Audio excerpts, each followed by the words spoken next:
समाजवाद का नारा बुलंद करने वाले जाने माने राजनेता जयप्रकाश नारायण जी की जयंती पर लखनऊ में सियासी संग्राम छिड़ गया। इसी पर बातचीत के लिए हमारे साथ कांग्रेस प्रदेश अध्यक्ष अजय राय जी जुड़े हैं। अजय जी, आपने देखा होगा कि किस प्रकार से जयप्रकाश नारायण जी की मूर्ति पर माल्यार्पण करने को लेकर एक सियासी संग्राम छिड़ गया आज लखनऊ में। कैसे देखते हैं इस पूरे सियासी घटनाक्रम को? मैं इतना ही कहना चाहूँगा कि ये अपने महापुरुषों का अपमान है। निश्चित तौर से ये सरकार, भारतीय जनता पार्टी की सरकार केवल और केवल अपमान करना जानती है, महापुरुषों का सम्मान इनके यहाँ नहीं है। इसी प्रकार हमारे यहाँ बनारस में भी सर्व सेवा संघ को नष्ट कर दिया, जो जयप्रकाश नारायण जी, विनोबा भावे जी, गांधी जी के द्वारा स्थापित था, उसे तोड़ दिया। फिर इसी तरह यहाँ भी, और मैं समझता हूँ कि पूरी तरीके से ये किसी न किसी गुजरात के बड़े व्यापारी को बेच चुके होंगे या बेचने की तैयारी होगी।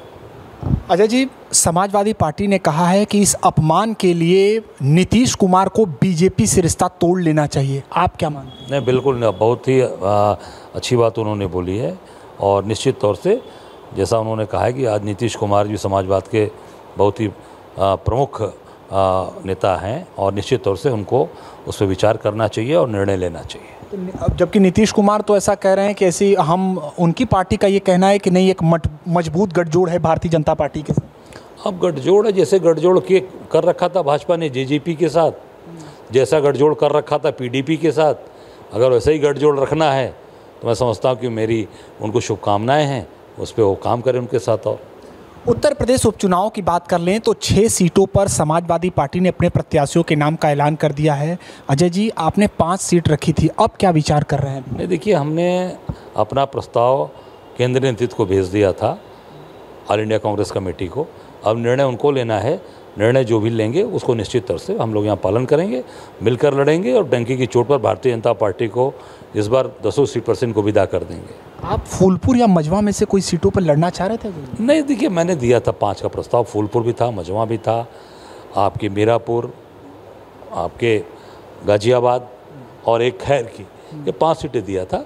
पर वो निर्णय पार्टी को लेना है। हमने अपना प्रस्ताव इस पर बीजेपी गठबंधन जहाँ से जीता था उस सीटों का प्रस्ताव हमने दिया था और निश्चित तौर से निर्णय राष्ट्रीय नेतृत्व को करना है। तो अब आने वाले समय में अगर 3 से 4 सीटें, 3 सीटें अगर होती है तो उस पर सहमति बन सकती है? मैंने कहा ना कि ये निर्णय राष्ट्रीय नेतृत्व ऑल इंडिया कांग्रेस कमेटी को लेना है और निर्णय जो लेंगे उसके साथ पूरी मजबूती के साथ मिलकर भारतीय जनता पार्टी की विदाई 10 पे करेंगे।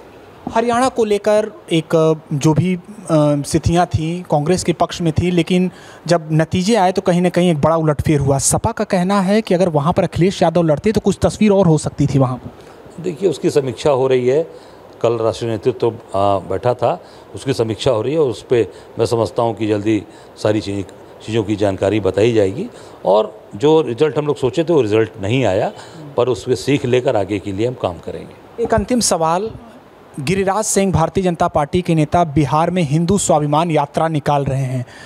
कटोगे बटोगे तो कटोगे, इन बातों को लेकर इस बातों को लेकर चर्चाएं तेज हैं। कैसे देखते हैं उनके इस स्वाभिमान यात्रा को? उनके बारे में कुछ नहीं कहना चाहता, क्योंकि उनका जो चरित्र है उसके बारे में मैं जानता हूं, तो उनके बारे में कुछ नहीं कहूँगा। तो तमाम बातों पर कांग्रेस प्रदेश अध्यक्ष अजय राय जी ने हमसे बातचीत की। For exclusive and insightful videos, subscribe to our new channel ABP Live Premium.